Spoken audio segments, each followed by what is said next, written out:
Adventure bike fans who also like Japanese motorcycles have had it a little tough over the past decade. While there have been some very fine offerings in the form of the well-balanced but more street-oriented Yamaha Super Tenere, street-focused Suzuki V-Streams, and bulletproof but basic Kawasaki KLR 650, Japan has lacked a hardcore, leader-class, go-anywhere adventure bike.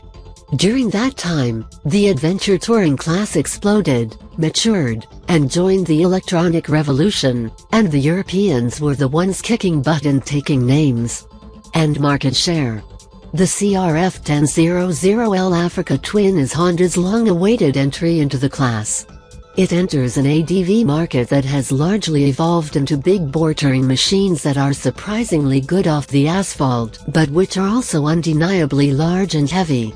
The flagship bikes from BMW, Ducati, KTM, Triumph, and Yamaha all displays right around 1,200 cc, and most have claimed weights closer to 600 pounds except for the 500-pound Tri KTM, while Honda has opted for a 999 cc twin and hit a CW measured dry weight of 485 pounds. On paper, that implies that the Africa Twin might be a pretty good dance partner. And it is. One of the first impressions after throwing a leg over the Africa Twin is that it feels more akin to middleweight advs like the BMW F800 GS or Triumph Tiger 800 XCX. The bike is a narrow waist and positions the rider down in the bike instead of perched on top of it. The saddle provides good comfort with plenty of support, but also nice padding for long riding days. In its standard position, seat height is 34.3 inches, but it can be lowered to 33.5 by simply sliding the saddle into different mounting slots. The tall tapered handlebar provides good comfort on road and is also well positioned for standing when riding off-highway. The footpegs come with removable rubber inserts, which flex enough that when standing off-road our boots made okay contact with the peg's teeth, but we'd remove them in rainy or wet conditions. Wind protection is good, but not excellent from the non-adjustable screen. There is a tiny bit of buffeting at times with built ADV-style helmets, but nothing too annoying. One of the strongest impressions made by the Africa Twin is the chassis stability, both on road and off. On-road steering definitely requires a bit more effort at the bars than some other bikes in the class, but the Honda's mid-corner behavior is totally trustworthy. Add in an uncanny poise while trail braking into corners and you end up with a very confidence-inspiring backroad partner. Get in a little hot, give the brakes a gentle squeeze, and the front end is completely unfazed by the input, holding its line and refusing to stand up or do anything unexpected. Plush suspension offers a very comfortable road ride, sucking up imperfections easily and yet resisting bottoming even when hucking it off asphalt water bars. For pure street duty, firming up the fully adjustable suspension damping is well worth the added control. Off-road, a plusher setup was actually quite nice for fast-fire roads that were pockmarked with ruts, potholes, and square-edged bumps. It's here that the bike's stiff front end and super stable chassis are appreciated. Hitting an unseen obstacle in the road doesn't cause the Africa Twin to get bounced out of shape. It just tracks along on your intended path. We set the suspension in the middle of the range so that it would feel good both on and off-road. Chassis stability benefits extend to the bike's reaction to on-throttle dirt slides with TC off. The Honda smoothly hangs out its rear end without ever surprising you, allowing the rider to steer with the rear in a most effective manner.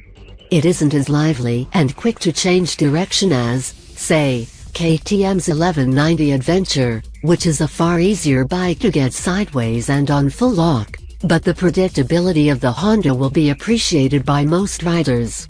Of course, the super tractable engine helps in this regard too, offering excellent power delivery from anywhere in the rev range without any dips or spikes in the torque curve.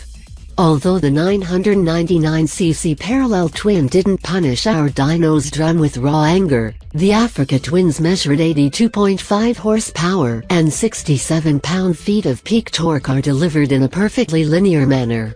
From just past 2000 RPM, the twin makes 50 pound-feet and stays above that threshold until the rev limiter ends the party just past 8000 RPM. Flick the throttle wide open in a tall gear below 2000 RPM and the engine cleanly chugs on up to higher revs with little drama. The engine's tractable power combined with excellent fueling makes it very easy to ride off-road and helps the rider to avoid abusing the light pull clutch. Like the engine, the 6-speed manual gearbox DCT is an option. C sidebar is tight and precise. Gearing was optimal for fire road exploring, with first gear only necessary to get rolling or when navigating rocks and roots at low speeds. On road at cruising speed, the engine is smooth, its twin balancer shafts doing a great job of keeping vibes to a minimum with just a bit felt through the handlebar and footpegs. Unlike the competition from BMW, Ducati, KTM, and Triumph, the Honda has fewer electronic rider aids and a far simpler interface than the typical huge menus supplied by other manufacturers. The 4-level Honda Selectable Torque Control (HSTC) traction control to you and me is excellent. It has 3 levels of intervention and an off setting, of which all 4 settings can be toggled through on the fly. Even KTM doesn't allow its TC to be adjusted on the trot with your left index finger on a trigger on the front of the switch pod. On road, we left it in a fairly conservative setting as the ADV-oriented tires aren't exactly gumball sticky. But off-road, we prefer to shut it off completely or set to a minimum to keep it from cutting power and therefore drive too aggressively. Although for this test we stuck with the stock Dunlop Trailmax tires, a set of knobby ADV tires would do this bike wonders off-road.